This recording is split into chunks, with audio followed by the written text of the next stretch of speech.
SportsByDaimeon, or simply go to our website, banksboy.com, to download all your sports media needs.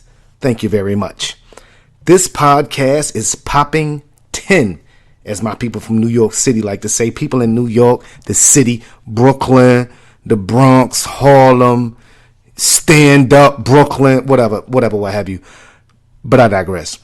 This portion of the All Things Sport podcast is brought to you by who has to be the happiest man on planet Earth right now, Gerald World Robinson.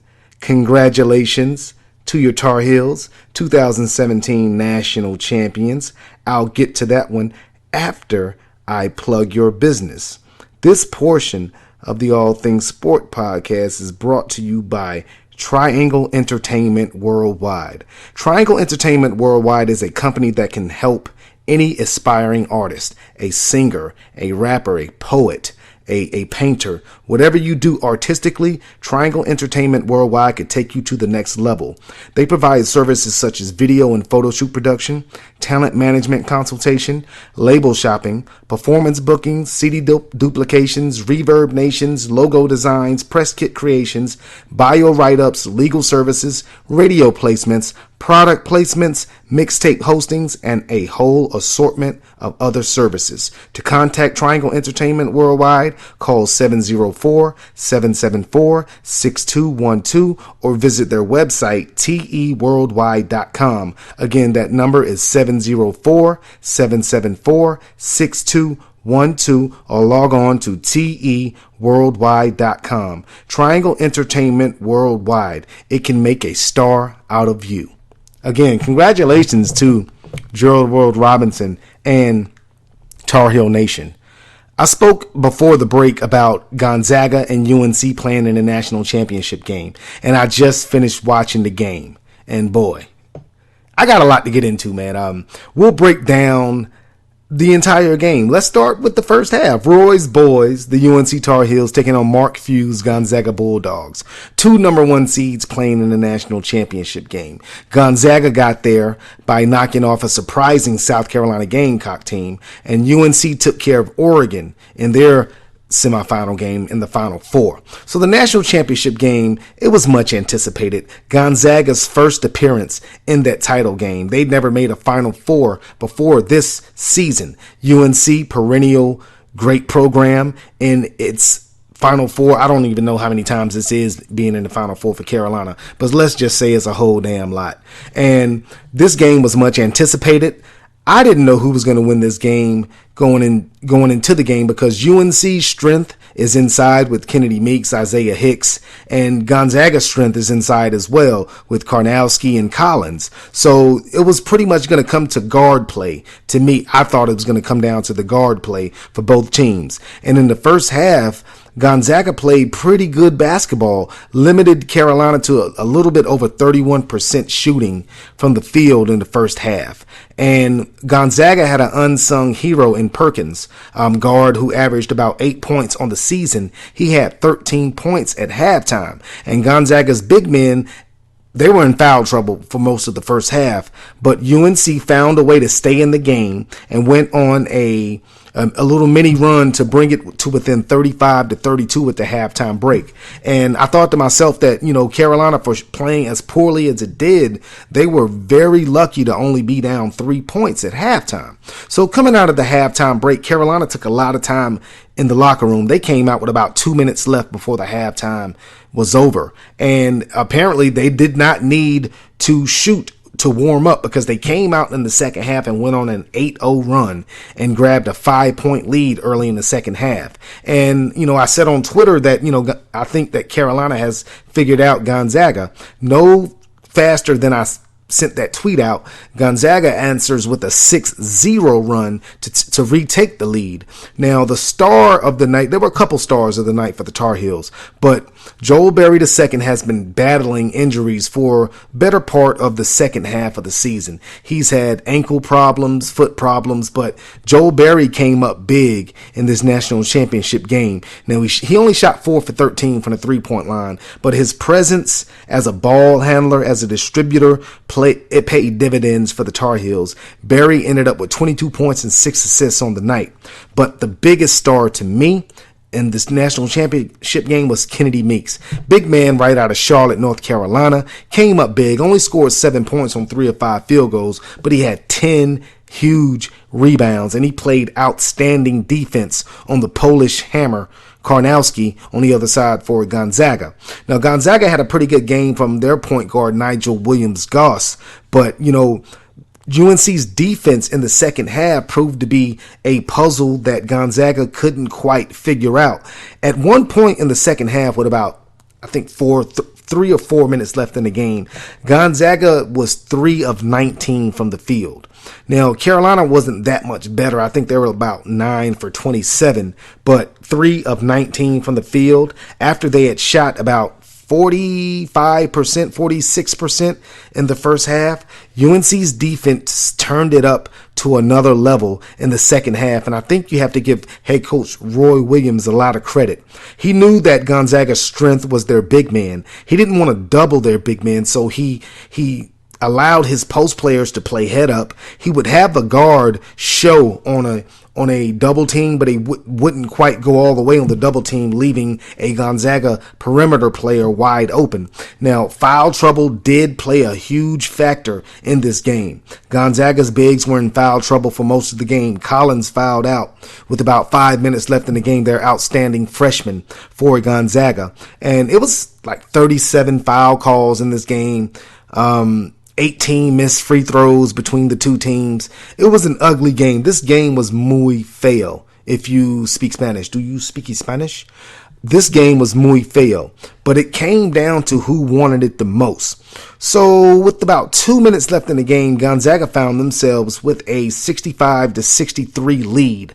Justin Jackson, the All-American for the Tar Heels, he came up with a huge three-point play to grab that lead back for the Tar Heels at 66-65. Now, on the ensuing possession for Gonzaga, they had a jump ball called, and the possession arrow went to the Tar Heels. Now, in college basketball, when it's a jump ball, unlike the NBA, they don't jump the ball up. They go with the possession arrow. So fortunately for the Tar Heels, the possession arrow was in their favor. So here comes another North Carolina hero right out of Oxford, senior Isaiah Hicks, who came up with a huge game as well. 13 points, 9 rebounds, made a big bucket with 21.9 seconds left, and Gonzaga trailed by 3. So Mark Few, one last gasp for the Gonzaga Bulldogs. Few called a timeout, called a play for his senior transfer Nigel Williams-Goss. He had an isolation play up top with Kennedy Meeks. And Kennedy Meeks is a big man. He moved his feet, stayed with Williams-Goss, and came up with the play of his life. Tremendously huge block shot for Kennedy Meeks led to a fast break dunk by Justin Jackson to put the Heels up by 5. Gonzaga quickly got the ball in bounds and turned the ball over again. Kennedy Meeks, the steal, passed it to Joel Berry. Joel Berry knocks down one free throw, one of his 22 points to go along with 6 assists. UNC comes away with a thrilling 71-66 win. Their 6th title in program history. It pains me to say that, man, because I grew up an NC State fan, but you got to give credit where credit is due. You got to put some respect on the Tar Heels name. Roy Williams' 3rd NCAA championship in his 100th NCAA tournament game. You can't make these things up, man. Sports writes itself. I don't write the stories write themselves. I just report on it. So it's a party going on Franklin Street right now in Chapel Hill. Congratulations to the UNC Tar Heels, man. It was tooth and nail fought for this victory, man. I talked to my good friend Gerald Robinson, and he told me that his stomach hurt. That's how nervous he was during this game. It was back and forth for the entire second half, but it was choppy because the officiating wouldn't allow either team to get into a rhythm. Like I said, it was like 37 foul calls, 18 missed free throws between the two. Flagrant foul called on Karnowski on Joel Berry, and Joel Berry proceeds to miss both of the free throws. Every opportunity that UNC had to extend the second half lead, they didn't capitalize on that opportunity, leaving Gonzaga in the game. And these teams went back and forth for the entire second half. But you got to give credit to the Tar Heels. They made the big plays when the big plays needed to be made. Again, UNC, winners of their sixth title in program history, 71-66 winners over the Gonzaga Bulldogs. And for all you Roy Williams, I don't want to say haters, a lot of UNC fans don't believe that Roy Williams can coach. I have always been in Roy Williams' corner. Like I said, I'm not a Tar Heels fan, but I love Roy. I love daggum Roy because he's country. Roy Williams is country, man, and I love that about him. He wears his heart on his sleeve. He says what's on his mind. And Roy Williams deserves all the credit in the world for sticking with what he knows, which is having two big men on the court at all times, out rebounding your opponents, and having steady guard play. And that's what UNC had throughout the season. They had their hiccups in a few games, but all in all, UNC pretty much had a dominating season.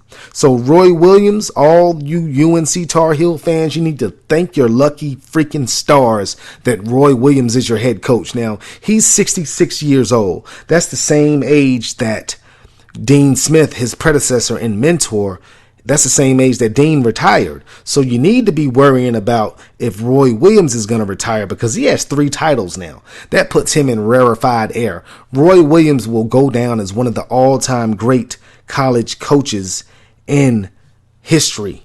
And you can take that to the bank. You can take that to banksboy.com. Shameless plug for me. Hey, man.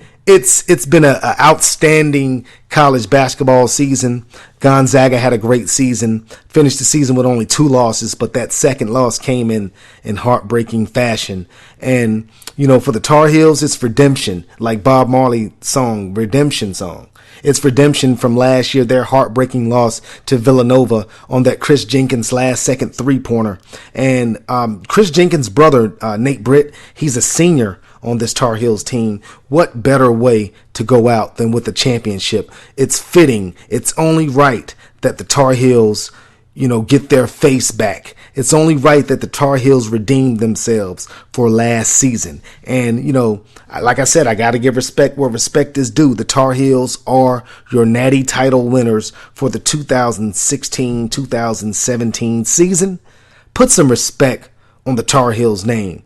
Joel Berry, 22.6 assists. Kennedy Meeks, 7 points, 10 rebounds, huge block, huge defense. Isaiah Hicks bounced back from his 1-for-12 performance versus Oregon in that semifinal game to finish with 13 points and 9 rebounds and a majorly huge bucket with 21.9 seconds left. And the Tar Heels get their 6th title in program history. Salute to the Tar Heels. I'm going to take this commercial break. We're going to end the show with the oldie but goodie, bruh, for real. Don't go anywhere, but if you do, come right back. You're listening to the All Things Sport podcast on Spreaker Radio.